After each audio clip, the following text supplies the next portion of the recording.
As it turns out, there are only 4 ways to use other people's ideas. 3 of them are ethical: summary, paraphrase, and quotation.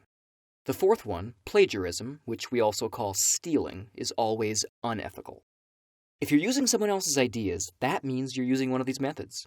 So I'm going to tell you about them and give you some suggestions about how to use each one. This is going to be a quick overview, so buckle up. Metaphorically, that is, unless you're driving, in which case, buckle up for real. Summary takes something big and shrinks it down, so you can reduce a big old tome like Moby Dick down to a madman hunts a whale, gets everyone killed. Long book shrunk into a sentence. Note that these are all my own words. That sentence does not appear in Moby Dick. Apart from that, make sure to attribute the thing you summarized using a citation style of some kind, kapow, and you're done. Summary is good when you want to refer to something big and complicated, but don't want to give your audience a reading assignment. So you just share the stuff that matters. Paraphrase is like summary, except instead of taking a big idea and making it small, you take something that's already small and change the words while keeping the meaning, and, include a citation. Paraphrase is good for sharing information when the exact original words don't matter and might even be a distraction. You want to paraphrase when the other person's ideas, not their exact words, are what you want to share.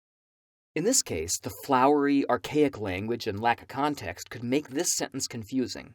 Who's the I, and where exactly is Hell's Heart, and why does that matter? This paraphrase gets the same idea across without letting the language get in the way. Quotation is the exact reproduction of someone else's language, a perfect copy. To quote, you copy the text you want, throw quotation marks at either end, and of course, include a citation. Quoting is easy to do, but that doesn't mean it's easy to do right. It's like swearing. The trick is knowing when it's appropriate. Swear in the right situation, it really helps drive your point home. Swear in the wrong situation, and your grandma writes you out of the will. Basically, you want to quote when the other person's exact words, not the ideas behind them, are what you want to share. Because those words are beautiful or so well chosen and complicated that you don't trust yourself to rephrase anything. Because quotation is so easily abused, you should only use it when neither paraphrase nor summary will do. Plagiarism, or stealing, involves taking someone else's ideas or language and passing it off as your own, either deliberately or by accident. That means summary, paraphrase, and quotation can all become plagiarism if you don't give credit where credit's due.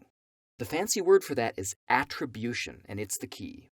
Here's a paraphrase from a critical analysis of Moby Dick.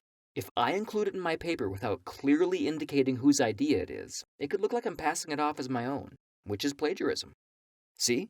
Plagiarism, not plagiarism. Plagiarism, not plagiarism. The difference is attribution. So I plagiarize, usually to save time.